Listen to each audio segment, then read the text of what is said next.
Voyons donc un certain nombre d'exemples de ce qu'on peut appeler des pertes de propriétés. Des propriétés que vérifient les fonctions fn ne sont pas préservées à la limite, c'est-à-dire que même si ça converge simplement vers une fonction f sur l'ensemble D qui nous intéresse, rien ne dit que f satisfait, que s puisse satisfaire les mêmes propriétés. Alors, on va commencer par parler d'interversion.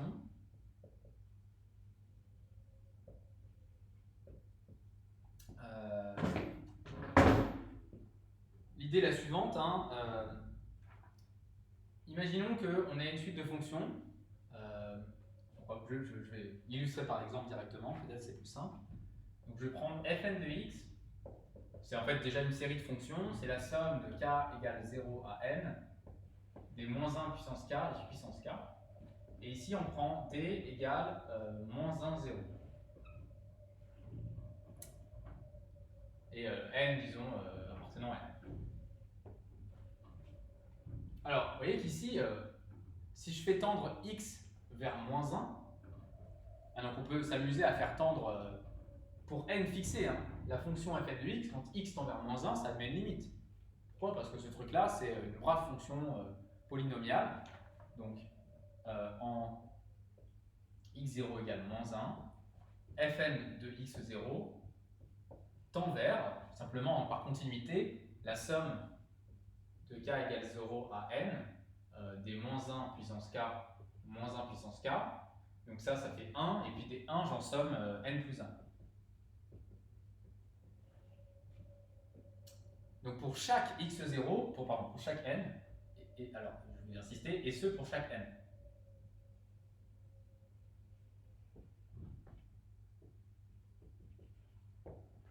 Donc pour chaque n, fn de x0 admet une limite. Donc on pourrait se dire, bon bah, si fn converge simplement vers f, probablement que f, elle aussi, admettra une limite quand x tend vers moins 1. Donc regardons la convergence simple de fn pour commencer. Alors, on peut même le calculer explicitement ici, fn de x. Pour tout n appartenant à n, pour tout x appartenant à moins 1, 0, ça c'est une suite géométrique, c'est une série géométrique, donc ce truc-là, ça vaut simplement 1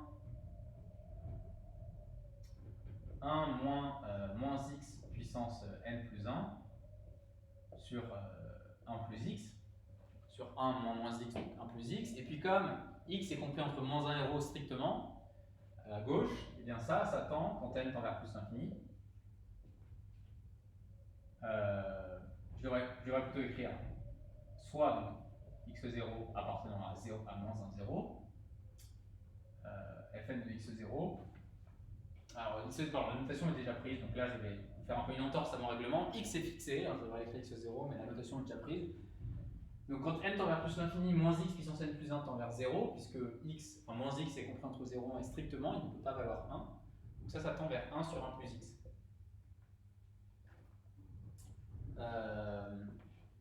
Et donc vous voyez que fn CVS sur cet ensemble D vers la fonction qui a x associe 1 sur 1 plus x. Et bien que chacune des fonctions fn pour n fixées admette une limite quand x tend vers... ça c'est quand x tend vers moins 1.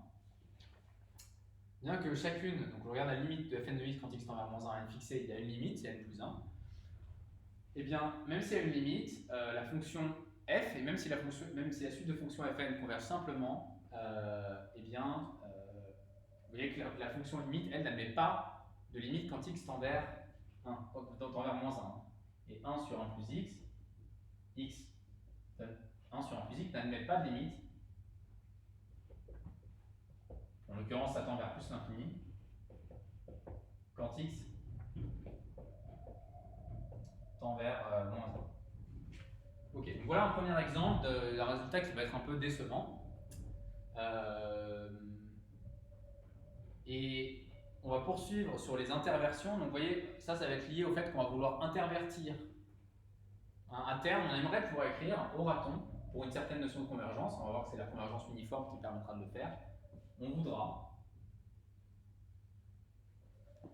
on ne l'aura pas avec la CVS. Donc voir la section d'après sur la convergence uniforme, on voudrait pouvoir écrire que la limite quand n tend vers plus l'infini de la limite quand x tend vers x0 de fn de x égale la limite quand x tend vers x0 de la limite quand n tend vers plus l'infini de f de x. Hein, vous voyez, vous avez fn de x et vous vous intéressez à sa limite quand x tend vers x0 et à sa limite quand n tend vers plus l'infini. Donc vous avez deux manières de faire. Soit commencer par prendre la limite en x, soit commencer par prendre la limite en n. Et on pourrait espérer qu'il y ait égalité entre ces deux manières de faire. Et en général, c'est faux. S'il y a juste convergence simple, on n'a pas du tout validité de ce résultat. Par contre, ça devient vrai sous des hypothèses de convergence uniforme. Donc on va y venir après. Donc c'est par ça que ça signifie interversion de limite. C'est quand on a le droit d'intervertir justement la limite ici en x et la limite en n. Autre cas où ça ne se passe pas très bien. Donc ça, c'était une interversion, la question d'interversion limite-limite. Alors l'exemple par rapport à ça n'est pas forcément génial, parce qu'en l'occurrence, vous voyez que f de x tend vers plus l'infini malgré tout, quand x tend vers un moins, et puis fn de x tend, n plus 1 tend aussi vers plus l'infini quand n tend vers plus l'infini. Donc d'une certaine manière, ici, le résultat est vrai, mais on peut trouver un des contre-exemples à cette situation-là où les limites sont pourtant finies. On pouvait par exemple avoir ici 0 et à droite 1. Voilà. Sachez que on peut tout à fait mettre en défaut ce résultat-là lorsqu'on a seulement la convergence simple. Alors, cas de l'intégrale maintenant. Imaginez par exemple que vous voulez calculer la limite d'une intégrale.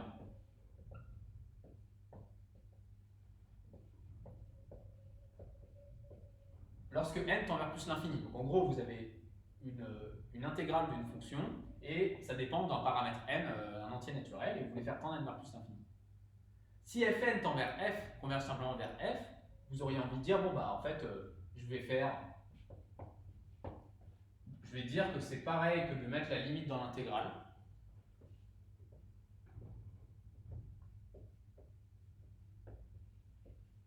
Et ça, c'est donc f de x, hein,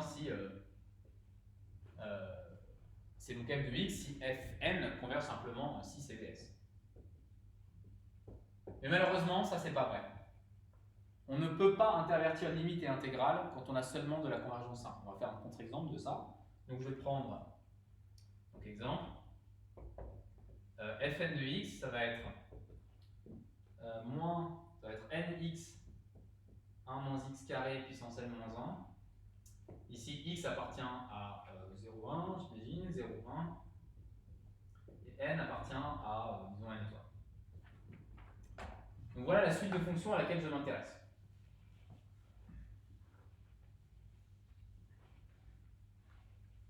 Ok.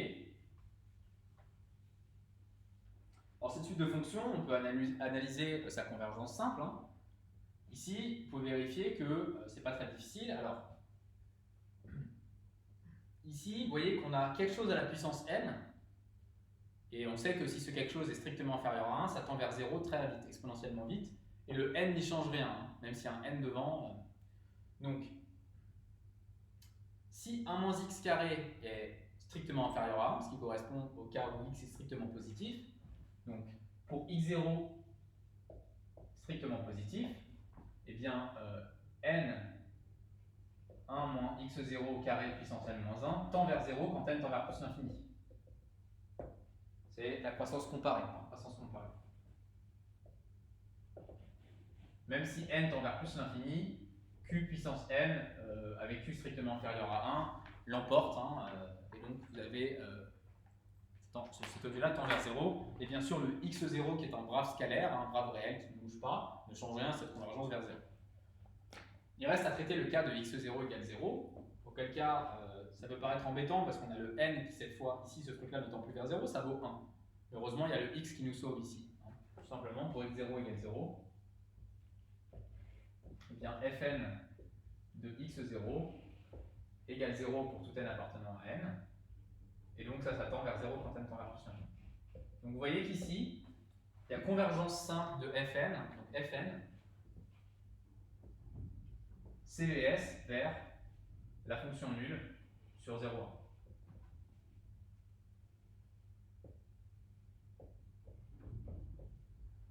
Fn CVS vers la fonction nulle sur 0,1. Donc vous voyez que l'intégrale, alors ici AB c'est donc l'intervalle 0,1, donc l'intégrale sur 0,1 de f de x dx, l'objet de droite, l'intégrale de 0,1 de f de x dx, donc on se demande s'il est égal à l'objet de gauche, eh bien c'est simplement l'intégrale de la fonction nulle de 0 dx, c'est-à-dire 0. Maintenant regardons l'objet de gauche. Est-ce que cet objet-là tend vers 0? Je vous ai annoncé que c'était un contre-exemple, on va voir que ce n'est pas le cas. Donc on va calculer cette intégrale pour n appartenant à n. Donc cette fois c'est n qui est fixé, hein. On va calculer cet objet-là, puis ensuite on va faire tendre n par plus l'infini. Pour n appartenant à n, fixé, hein. On va même mettre n0 appartenant à n, il est fixé, il ne bouge pas. L'intégrale de 0 à 1 de fn de x, fn0 de x dx. Alors ça, c'est juste un brave calcul d'intégrale sans grand intérêt. Il se trouve que ce truc-là, vous voyez, c'est sous la forme n u' fois u puissance n, à peu de choses près. U', enfin le u puissance n, alors c'est n u' u puissance n moins 1, et le u c'est 1 moins x carré. J'ai bien u', là il me faudrait moins 2x. Je vais le faire apparaître, hein, peut-être un peu artificiellement. C'est l'intégrale de 0 à 1 de, je le mets devant, le moins 1,5 là, le moins 1,5. Comme ça, je fais apparaître pile moins 2x, moins n fois 2x fois 1 moins x carré puissance n moins 1 dx. Et donc vous voyez ici que vous avez simplement n0 appartenant à n étoile. Vous avez vraiment un truc de la forme, je vais le mettre ici, le moins n fois moins 2x, comme ça. J'ai n u' fois u puissance n moins 1, donc ça s'intègre en u puissance n. Donc ça c'est moins 1,5, 1 moins x carré puissance n, entre 0 et 1. Et ça, vous faites le calcul. En 1, vous obtenez systématiquement 0, et puis en 0, vous obtenez 1, et donc vous avez plus 1,5. Vous voyez, en fait, ce calcul d'intégrale, il ne dépend même pas de n. A priori, ça dépendait de n. Il y a du n partout, là. n0, n0, n0. Et donc ça, donc là, ce qu'on vient de démontrer, hein, c'est que l'intégrale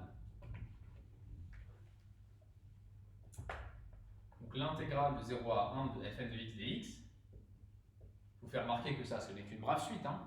Si je calcule cette intégrale qui dépend de n, j'obtiens une suite. Il se trouve que là, on vient de démontrer que cette suite est constante. Tend vers 1,5 quand n tend vers plus l'infini. C'est égal à 1,5, donc ça tend vers 1,5. Et donc, on vient de découvrir que on a limite de l'intégrale de 0 à 1 de fn de x dx qui est différent de l'intégrale de 0 à 1 de f de x dx. Parce qu'à ma gauche, j'ai 1,5 et à ma droite, j'ai 0, comme je l'ai calculé. Donc on ne peut pas intervertir limite et intégrale. On ne peut pas faire ce que j'avais envie de faire tout à l'heure, c'est-à-dire dire que la limite de ce truc-là, c'est pareil que l'intégrale de la limite. Ça, c'est pas vrai, seulement sous l'hypothèse de convergence simple. Ok, maintenant on va discuter un petit peu de régularité. Ça va être assez rapide, surtout qu'on a commencé à en parler déjà.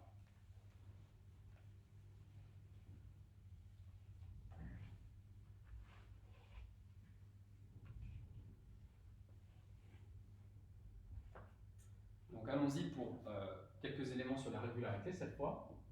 Donc régularité. Alors, on a vu en contre-exemple tout à l'heure que, première chose, continuité. On a vu tout à l'heure avec fn de x égale x puissance n pour n appartenant à n, x appartenant à 0, 1, que pour tout n appartenant à n, fn est continu sur 0, 1, sur d, 0,1 que j'appelle d. On a vu que fn CVS vers la fonction qui vaut 0 si x est inférieur à 1 et 1 si x égale 1. Vers la fonction qui a x associe ce truc-là. Et pourtant, cette fonction n'est pas continue. Qui n'est pas continue.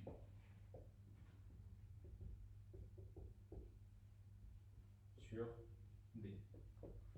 Donc, la convergence simple de fn vers f plus la continuité de fn ne permet pas de dire « Ah, donc f forcément continue ». Alors, vous pourriez me dire, mais c'est un peu nul comme résultat, parce qu'en fait, on l'a sous la main, f. On voit bien qu'il n'est pas continu. Donc vous pourrez me dire en pratique, on va avoir Fn, on va calculer sa limite, et puis on verra si c'est continu ou pas, ça sert à rien ce résultat. Ça va nous servir au contraire justement pour les séries de fonctions, où là on aura montré qu'une série converge, on aura un objet abstrait qui est sa limite, qui dépend du paramètre x, pensez à l'exponentielle, et là on sera content de pouvoir dire d'avoir des outils pour dire si oui ou non l'objet doit être continu ou pas. Parce que cet objet, on aura la seule information qu'il est défini comme la limite de quelque chose. Ce sera la seule formule entre guillemets qu'on aura pour cet objet. Alors que là, bien sûr, l'objet limite, on l'a sous la main, c'est une brave fonction. On peut calculer f de x pour n'importe quel x explicite. Ok, alors pour la dérivabilité, maintenant, la dérivabilité c'est presque encore pire, on pourrait dire. Sans trop de surprise, si c'était pas top pour la continuité, pour la dérivabilité, ça peut pas être mieux en tout cas. Donc prenons l'exemple, donc dérivabilité.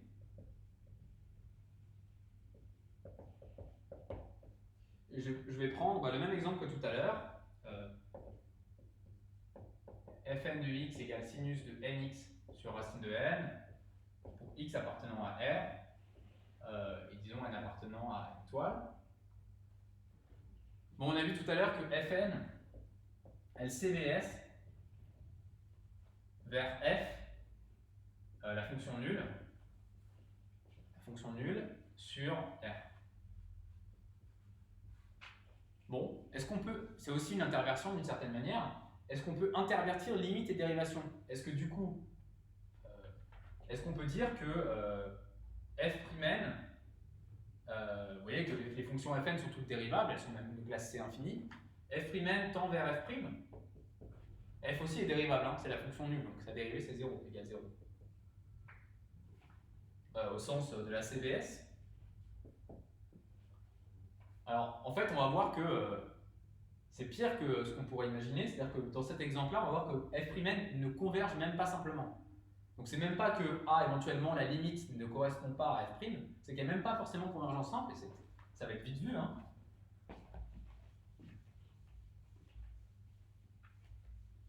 Les fn sont dérivables.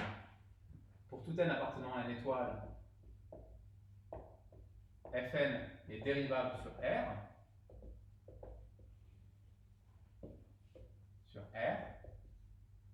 Et f' de x égale, alors le calcul de la dérivée, ça fait simplement racine de n cosinus nx. Si x appartient pour x appartenant à n. Alors vous voyez, c'est le cas pour n'importe quel x, mais prenons le plus simple qui nous passe par la tête. Vous voyez que pour x égale 0, la suite de fonctions, on a une nouvelle suite de fonctions là. Je peux l'appeler Gn si vous voulez, f', je l'appelle ça Gn. J'ai une nouvelle suite de fonctions, donc je peux étudier la convergence simple. Bien pour x0 égale 0, vous voyez que cette suite de fonctions au point 0, elle vaut racine de n, qui diverge. Pour x0 égale 0, f' de x de x0 égale racine de n, qui tend vers plus l'infini quand n tend vers plus l'infini. Donc, f' ne converge pas simplement sur R. Donc f' ne CVS pas sur R. Ok, donc vous voyez, on a vraiment une liste de mauvaises nouvelles sur la convergence simple, à savoir que la régularité n'est pas préservée, on peut pas, on va voir le fait que les interversions limite-limite dont j'ai parlé au tout début, la continuité en fait c'est fortement lié, parce que faire de la continuité c'est prendre des limites. Dérivation et convergence simple, ça fait pas bon ménage non plus. Là, on peut le voir comme de l'interversion encore entre dériver et prendre une limite. On est en train de se demander si on peut limite de fn' c'est pareil que limite de f' en fait. Et on a vu que c'était même pire que ça, c'est-à-dire que même si fn converge simplement vers f, rien ne dit que f' converge simplement vers quoi que ce soit.